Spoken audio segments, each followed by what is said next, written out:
Bonjour, bonjour et bienvenue sur ma chaîne. Alors aujourd'hui, je vous retrouve pour un petit update lecture.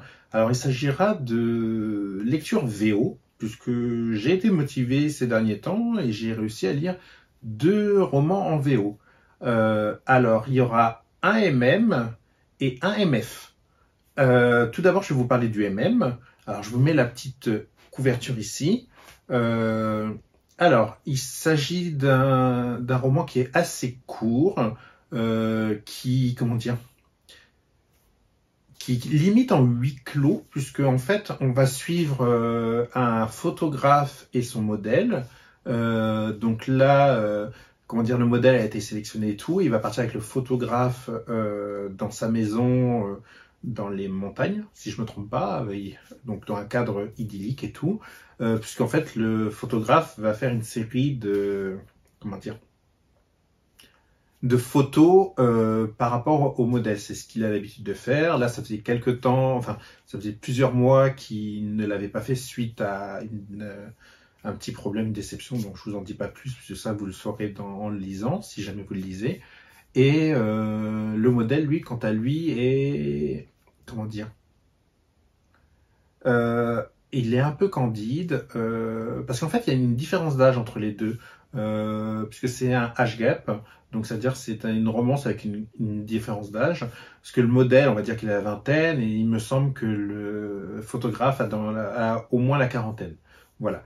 Et il va y avoir quelque chose qui va se nouer entre les deux au fur et à mesure des séances, et on va sentir une attraction entre les deux, ça va évoluer vers autre chose, à savoir que la relation va commencer avec des séances un petit peu BDSM, puisqu'il y aura une relation de dominant et de soumis, pas dans les extrêmes. Ça sera pas dans les extrêmes.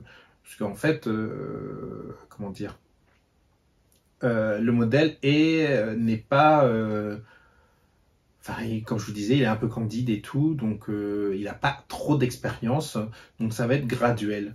Et en fait, j'ai beaucoup aimé parce que même si c'était relativement court, tout y était. Les personnages étaient bien conçus. Il y avait, enfin franchement, j'ai bien apprécié ma lecture et je l'ai lu assez rapidement pour une lecture VO, je trouve. Donc c'était même pas mal dans le thème Age Gap. Bah, oui, c'était bien. Voilà. C'est pas un coup de cœur, mais c'était très bien à lire. Franchement, je connaissais pas cet auteur et je pense que je vais en lire d'autres de lui. Parce que vraiment, ouais, c'était bien. Donc bon, bah voilà, ça c'était ma première lecture VO. Alors, la deuxième lecture VO, il s'agit de celle-là. Donc, c'est de Emma Scott, comme vous pouvez le voir, une auteure dont j'adore tous les romans. Là, je sais pas pourquoi, j'ai celui-là, alors rien que la couverture, comme vous pouvez le voir, elle est superbe et tout. Et sachant que Emma Scott fait des romances qui sont, enfin, c'est des coups dans l'estomac tellement elles sont belles. Et il y a aussi un truc chez Mascotte, c'est qu'on ne sait pas exactement où elle va nous emmener au départ. Parce que c'est pas non plus quelque chose de trop convenu.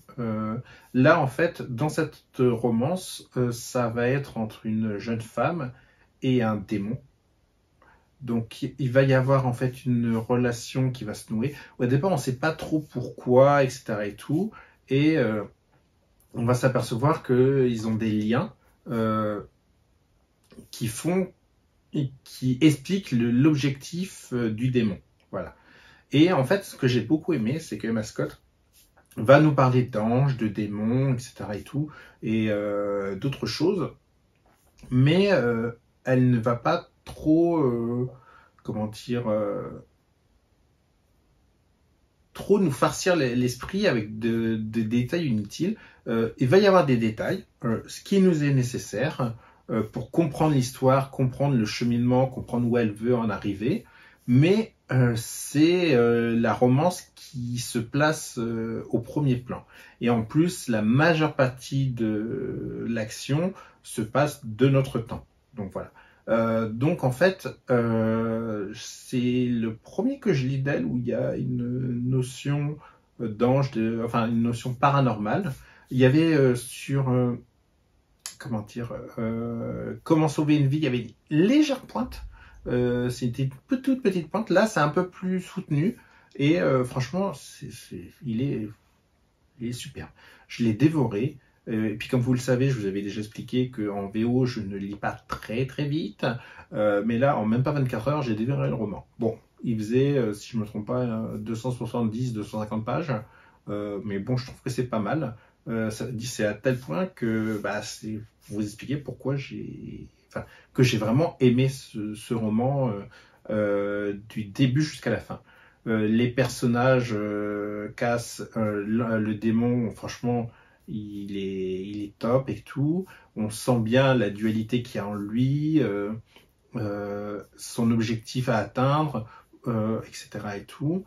Et à contrario, le personnage féminin dont je ne me rappelle plus le prénom, j'ai un petit trou de mémoire, est un personnage assez fort, etc. et tout, qui est un peu solitaire, introvertie. Elle n'est pas extravertie, elle est vraiment introvertie. Comment dire, elle adore lire des romances euh, et elle craque en secret pour une des personnes qui travaille là où elle bosse.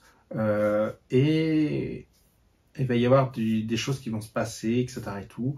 Franchement, c'est très très bien tourné. Et Mascot a encore une fois signé une très belle romance et j'espère qu'elle va être traduite et que vous pourrez la lire pour ceux qui ne lisent pas la VO parce que franchement, ça vaut le coup.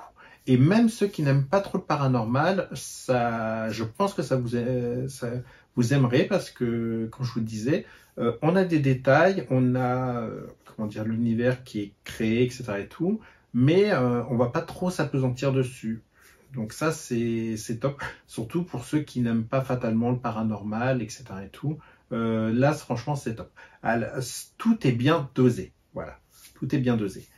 Donc, voilà, je vous ai parlé de mes 2 lectures VO. Donc, en fait, je crois que depuis le début de l'année, ça va faire ma 3e lecture VO. Enfin, ça fera 3 lectures VO. Donc, franchement, c'est pas mal. Je m'étonne moi-même. Là, je pense que je vais lire Empire of the Vampire de J. Christophe. C'est un roman qui me tente énormément. Je vous mets la couverture là. Vous voyez de quoi je parle. Alors, je suis en train d'attendre ma version papier au jour où je vous parle. Donc là, elle est en cours. Par contre, j'ai une mauvaise surprise, c'est que j'ai dû payer des frais de douane. Bon, c'est pas élevé, j'ai payé 3 € de frais de douane, mais enfin bon, on s'y attend pas nécessairement. Donc, c'est vrai que ça sera peut-être, oui, ça sera le roman le plus cher que j'aurais acheté cette année. Puisque frais de douane, frais de port et livre compris, je dois être à 32-33 €. Bon, après, le livre, c'est une version spéciale de Waterstone et qui est dédicacée. Donc, ça vaut le coup. Voilà.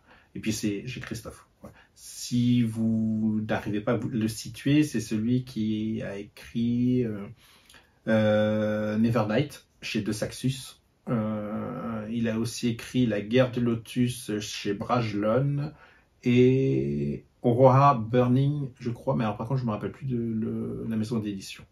Donc c'est un auteur qui sait maîtriser à la perfection l'action et ses univers sont toujours très très bien conçus, très bien exploités et très bien détaillés. Parce que je me rappelle de ma première lecture de Nevernight où il y avait énormément de notes de bas de page pour me permettre de comprendre l'histoire. Ça m'avait perturbé au départ, mais en fait c'était bien utile. Voilà. Et Age of Empire, alors j'ai pas nécessairement lu la 4e de couverture, je dois vous avouer, mais le titre me disait Vampire, l'auteur J. Christophe, j'ai dit bon bah voilà.